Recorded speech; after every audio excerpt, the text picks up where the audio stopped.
আজ পশ্চিম মেদিনীপুর জেলার ঘাটাল টাউন হলে ঘাটাল মাস্টার প্ল্যানের বৈঠকে যোগ দিতে উপস্থিত হচ্ছেন প্রশাসনিক কর্তারা।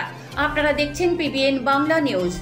উপস্থিত ঘাটালের সাংসদ দীপক অধিকারী দেব, রাজ্যের সেচ মন্ত্রী মানুষ রঞ্জন ভূঁইয়া, রাজ্যের সেচ দপ্তরের মুখ্য সচিব মনীষ জৈন, জেলার জেলাশাসক খুরশেদ আলী কাদেরি, পুলিশ সুপার ধৃতিমান সরকার, জেলা পরিষদের সভাধিপতি প্রতিভা মাইতি, সহ সভাপতি তথা পিংলার বিধায়ক অজিত মাইতি সহ সেচ দপ্তরের আধিকারিক ও জনপ্রতিনিধিরা। আদৌ কি 500 কোটি টাকার বাজেটের ঘাটাল মাস্টার প্ল্যান সম্পূর্ণ করা যাবে? দেখুন বিস্তারিত কি বলছেন খবরে।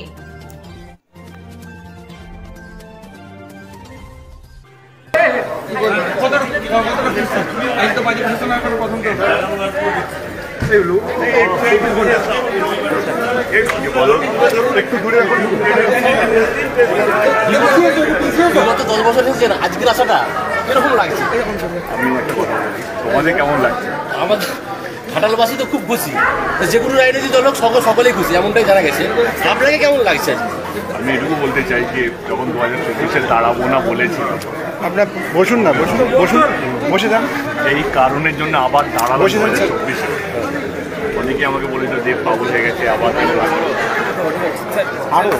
আজকে মানুষ বুঝতে পারছে কেন আমি আবার 2024-এ দাঁড়ালাম। একটাই শর্ত ছিল, ঘাটাল মাস্টার প্ল্যানটাকে বাস্তবিক। দিদি আমাকে কথা দিয়েছিলেন যে ঘাটাল মাস্টার প্ল্যানটা করবেন, এবং দিদি শুধু আমাকে নয়, ঘাটালে এসে আরামবাগ থেকে ঘোষণা করেছেন যে ঘাটাল মাস্টার প্ল্যান হবে এবং রাজ্য সরকার করবে, এবং যে তার 2024-এ নির্বাচনের রেজাল্টের 1 বছর এখনো শেষ হয়নি, তার আগে বাজেটের মধ্যে ঘাটাল মাস্টার প্ল্যানের 1/3 স্যাংশন হয়ে গেছে এবং টেন্ডার ফ্লোট হয়ে গেছে। এবং স্বাধীনতার পর যেটা ঘাটালবাসীদের বা ঘাটাল লোকসভা কেন্দ্রের মানুষের যে সবচেয়ে বড় দাবি ছিল যে এই বন্যাকে কীভাবে নিয়ন্ত্রণ করা যায়। অনেক সরকার এসছে, অনেক সরকার নিজের মতো করে চেষ্টা করেছে, অনেক এমপিরা এসছে নিজের মতো করে চেষ্টা করেছে, আমিও আমার মতো করে চেষ্টা করেছি। আমি এটুকু বলবো, এটা আমার বা আমার দল বা আমাদের সরকারের জয় নয়, এটা ঘাটাল লোকসভা কেন্দ্রের মানুষের যারা দীর্ঘদিন এই বন্যার সাথে লড়াই করেছে, স্বপ্ন দেখেছিল কি কোনো না কোনো দিন এই ঘাটাল মাস্টার প্ল্যানটা বাস্তবিক হবে। আজকে আমার মনে হয় ওনাদের জয়, ওনাদের প্রার্থনা, ওনাদের দোয়া কোথাও যেন কাজে লেগেছে।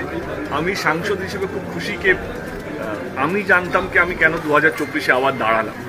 আমার একটাই আবেগ ছিল ঘাটাল মাস্টার প্ল্যান। আমি কোটি ধন্যবাদ দিতে চাই মাননীয় মুখ্যমন্ত্রীকে, কারণ তিনি যেইভাবে উদ্যোগ নিয়েছিলেন, এবং আপনারা সবাই জানেন এটা 15 থেকে 2000 কোটি টাকা, 1500 থেকে 2000 কোটি টাকার প্রজেক্ট। এইটা একা রাজ্য সরকারের পক্ষে সম্ভব নয়, কিন্তু তিনি কথা দিয়েছেন এবং তার কমিটমেন্ট আজকে তিনি 1 বছর শেষ হয়নি তার আগে তিনি কমিটমেন্টটাকে রেখেছেন। এবং আজকে হয়তো বাজেটে এসছে, কিন্তু যখনই আমার সঙ্গে দিদির দেখা হয়, মাননীয় মুখ্যমন্ত্রীর সঙ্গে দেখা হয়, তখন আমাদের একটাই এজেন্ডা থাকে কি ঘাটাল মাস্টার প্ল্যান নিয়েই আলোচনা করি। এবং আপনারা হয়তো জানতে পেরেছেন 3 দিন আগে ঘাটাল 500 কোটি টাকা স্যাংশন হয়েছে, কিন্তু আমরা আগে থেকেই জানতাম যে টাকা স্যাংশন হয়ে গেছে। এবং যেহেতু আমরা কমিটির মধ্যে আছি কি টেন্ডার ফ্লোট হবে, যেটা তাড়াতাড়ি দরকার, ল্যান্ড অ্যাকুইজিশন বা ল্যান্ডের নেগোসিয়েশনের কাজ শুরু হয়ে গেছে। তো আমি খুশি যে আমার লাস্ট 11-12 বছরে সবাই আপনাকে ক্রেডিট দিতে চাইছে, কিন্তু আপনি ক্রেডিটটা দিদিকেই দিচ্ছেন, কি বলবেন? দেখো কি হয় না, এটা একটা সাংসদের পক্ষে সম্ভব নয় যদি সরকার পাশে না দাঁড়ায়। যে কোনো সরকার হতে পারে, রাজ্য সরকার হতে পারে, কেন্দ্র সরকার হতে পারে। আমি আজকের দিনে আপনারা সবাই জানেন, যারা আমাকে চেনেন, আমি কাউকে দোষারোপ দিতে চাই না, আমি সবসময় পজিটিভটা ভাবি। আজকে যেই সরকার এই ঘাটাল মাস্টার প্ল্যানের সঙ্গে যুক্ত হবে তারই তো সাধুবাদ। 2000 কোটি টাকা একটা রাজ্য সরকারের থেকে পাওয়া মানে এই সময়ে দাঁড়িয়ে। এবং আমি আবার বলছি, যারা রাজনীতি বোঝেন তাদেরকে একটু বুঝিয়ে দিই, ঘাটাল লোকসভা কেন্দ্রে 7টা বিধানসভা আছে, তার মধ্যে 6টা সিট তৃণমূল কংগ্রেসের কাছে আছে, শুধু একটা ঘাটালটা আমাদের কাছে নেই।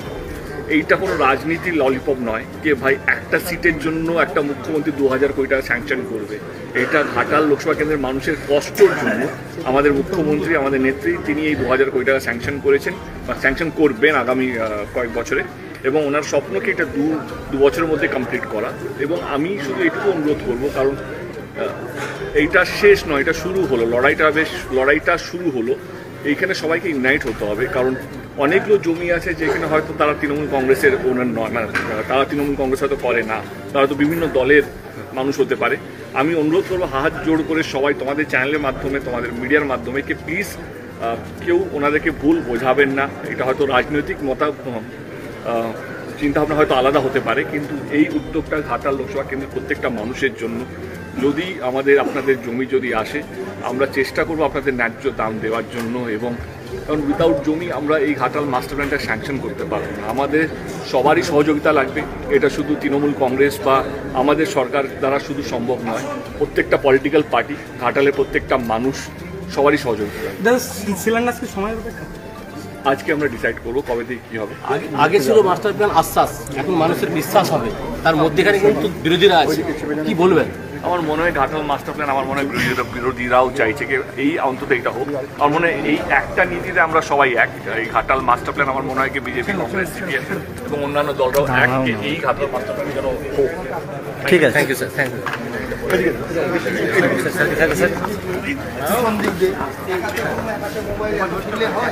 ঠিক আছে।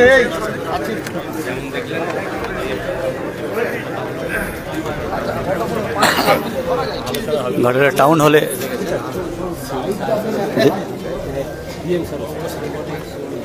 আমরা শেষ করছি, পরে কি ভালো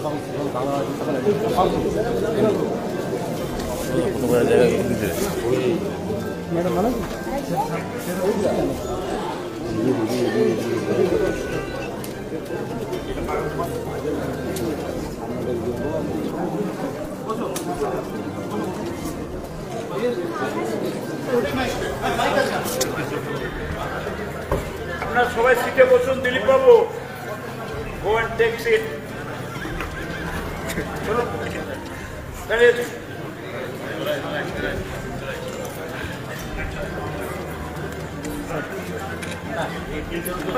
ওখানে বসবে না, তোমাকে উপরে আসবে। আশিস কোথায় থাকবেন?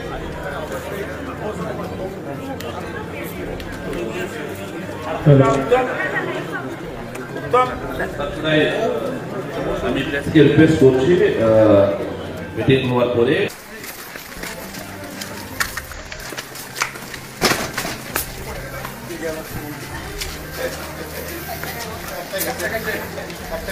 আমার